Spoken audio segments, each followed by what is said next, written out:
आज हम बात करेंगे इंडियन पॉलिटी एम लक्ष्मीकांत और जी को, जो कि 6th एडिशन है। 6 न्यू चैप्टर्स ऐड हुए हैं, updated in all the chapters. और इसमें क्या नया आया हुआ है, और goods and service tax, national commission for backward classes, national investigation agency, national disaster management authority, role of regional parties, coalition government, salient features के बारे में इन्होंने यहाँ पर बात किया हुआ है। और मैं इस बुक को 3 मंथ्स पढ़ चुका हूँ, तो आपको मैं जो रिव्यू दे रहा हूँ आफ्टर 3 मंथ्स है।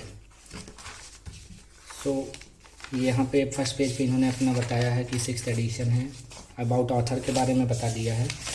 उसके बाद आप देख सकते हैं ये 2020 एडिशन है, इसका फर्स्ट एडिशन 2004 में आया हुआ था। फिर प्रीफेस के बारे में यहाँ पे फिर उन्होंने यही चीज़ बताया कि न्यू चैप्टर्स कौन कौन से ऐड हुए हैं और changes in the new edition क्या क्या है।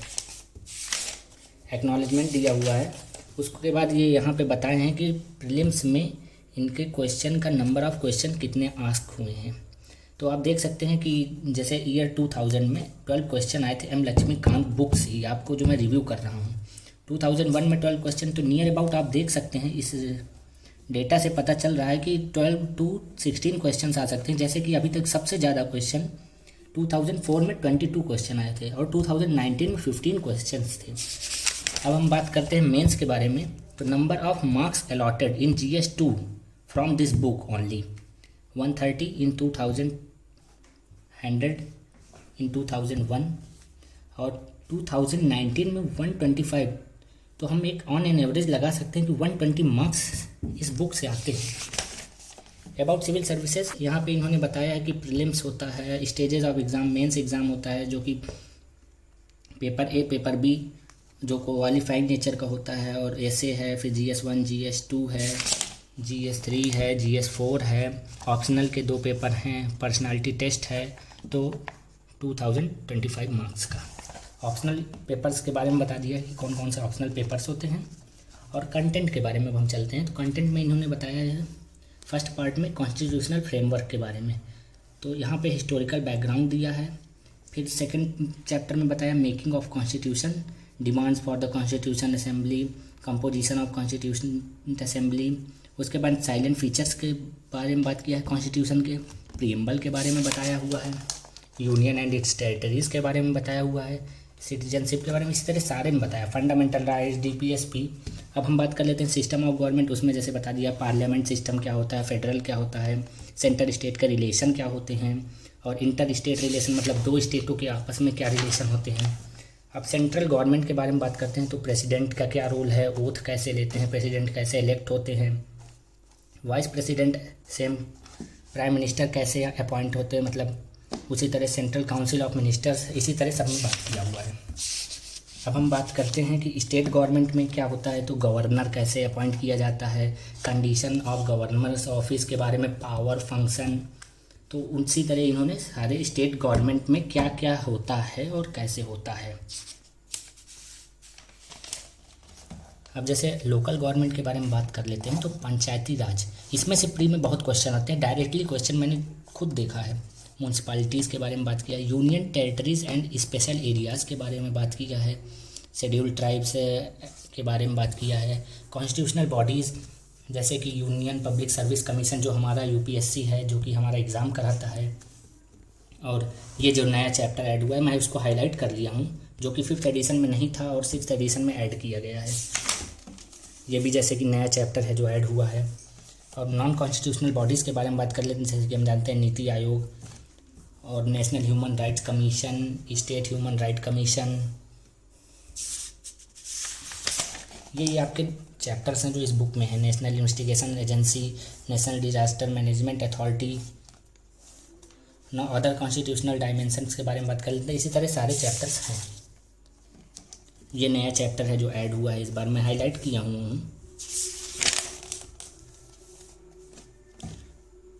मैं वो भी चैप्टर ऐड किया हुआ हूँ जो वर्किंग ऑफ द कॉन्स्टिट्यूशन, ये जो कि मेरे पॉइंट ऑफ व्यू से अभी तक नहीं पूछा गया है। National commission to review the working of the constitution, I don't know कि ये क्यों ऐड कर देते हैं हर बार।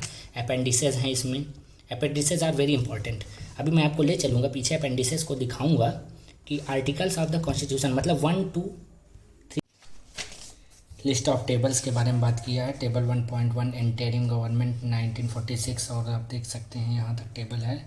फंडामेंटल राइट्स के बारे में टेबल में बताया हुआ है, आपको मतलब बताया हुआ है कि किस चैप्टर में किस पेज पे कौन सी टेबल है। और ये सर्किल करके दिया हुआ है पार्ट 1। फिर कॉन्स्टिट्यूशनल फ्रेमवर्क में कौन कौन से चैप्टर हैं। और हम बात करते हैं जैसे हिस्टोरिकल बैकग्राउंड की। अब आगे चलते हैं। फंडामेंटल राइट्स है, सेम इसी तरह चलता है। इमरजेंसी प्रोविजंस के बारे में है।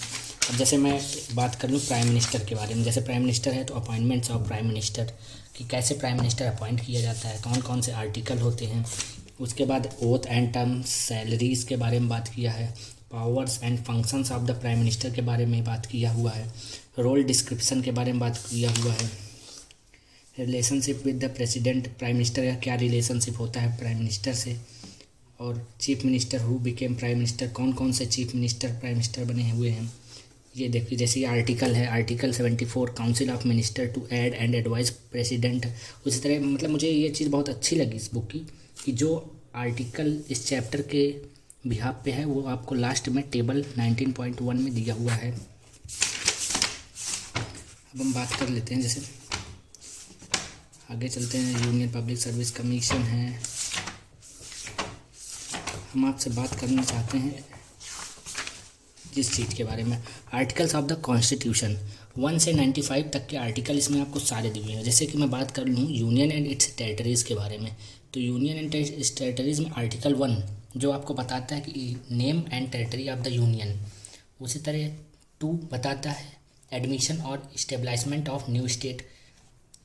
2A बताता है Sikkim to be associated with the union. उसी तरह सिटीजनशिप के बारे में आर्टिकल 5 से 11 तक बात हुई है। फंडामेंटल राइट्स के बारे में 12 से लेके 35 तक बात हुई है। तो उसी तरह आपको मतलब ये बहुत ही अच्छी चीज़ है। चाहें तो हम लोग इसको 4 पेज निकाल के और अपना बाहर हमेशा रख के पढ़ सकते हैं रिवीजन के तौर पे। रिवीजन करने में इसमें बेस्ट है। अब जैसे ये है अपेंडिक्स, तो यूनियन लिस्ट क्या क्या होती हैं, जैसे यूनियन और स्टेट लिस्ट और कॉन्करेंट लिस्ट। जैसे कि हम जानते हैं 3 तरह की लिस्ट होती है। तो यूनियन लिस्ट में कौन कौन से आते हैं, स्टेट लिस्ट में जैसे कौन कौन से आते हैं, उसी तरह कॉन्करेंट लिस्ट में कौन कौन से आते हैं। ये बहुत ही इंपॉर्टेंट चीज़ है। और टेबल ऑफ प्रेसिडेंस, तो मतलब हमारे कॉन्स्टिट्यूशन में प्रेसिडेंस इसमें बताता है कि मतलब फर्स्ट नंबर पे कौन आए। जैसे कि हम जानते हैं कि प्रेसिडेंट हमारा फर्स्ट सिटीजन ऑफ कंट्री होता है, फिर वाइस प्रेसिडेंट होता है। तो ये प्रेसिडेंस टेबल बहुत ही इंपॉर्टेंट है। समटाइम्स ये स्टेट पीसीएस में पूछ लेता है। अब आगे बात करते हैं तो constitutional amendments at the glance, तो इसमें कॉन्स्टिट्यूशन के अमेंडमेंट के बारे में बात किया है। जैसे अमेंडमेंट 1 में क्या हुआ था, अमेंडमेंट इसी तरह 4th amendment, 3rd 12th amendment था। और इसी तरह आप देख सकते हैं सारे अमेंडमेंट्स के बारे में बात किया हुआ है। 103rd अमेंडमेंट एक्ट 2019, यहाँ तक के अमेंडमेंट है। अब इसमें बात करते हैं कि president, vice president, prime minister etcetera, कि प्रेसिडेंट कौन। अब इसमें बात किया है chairperson of the national commissions के बारे में। अब हम इसमें बात कर लेते हैं कि प्रीलिम्स में 2010 से 2019 तक के कौन से क्वेश्चन आए हुए हैं जो कि इसी बुक से आए हैं डायरेक्टली। अब जैसे 2010 का टेस्ट पेपर है ये, तो इसमें आपको 10th का बता दिया है। 2011 में देख सकते हैं आपकी 1 से लेके 12 क्वेश्चन आए हुए थे। इसको हम लोग तो शुरू में भी बात कर चुके हैं। अब हम आगे चलते हैं इसमें और देखते हैं कि क्या इम्पोर्टेंट है इस बुक में। जैसे कि हम जानते हैं कि अब प्रैक्टिस क्वेश्चंस के बारे में भी इसमें दिया हुआ है। जनरल स्टडीज़ प्रीलिम्स के क्वेश्चन प्रैक्टिस के लिए हैं ये। इसका आंसर बुकलेट भी पीछे आपको दिया हुआ है, तो आप इससे कर भी सकते हैं। मेंस के प्रैक्टिस क्वेश्चन हैं और इस बुक में कुछ नहीं है, बस इतना ही है। इस बुक से direct question CDS, CAPF, SSC CGL, CHSL, UPSC civil services, state services examination, और लिंक मैंने डिस्क्रिप्शन में डाल दिया है। If your budget allows then you should definitely have this book. Thank you so much.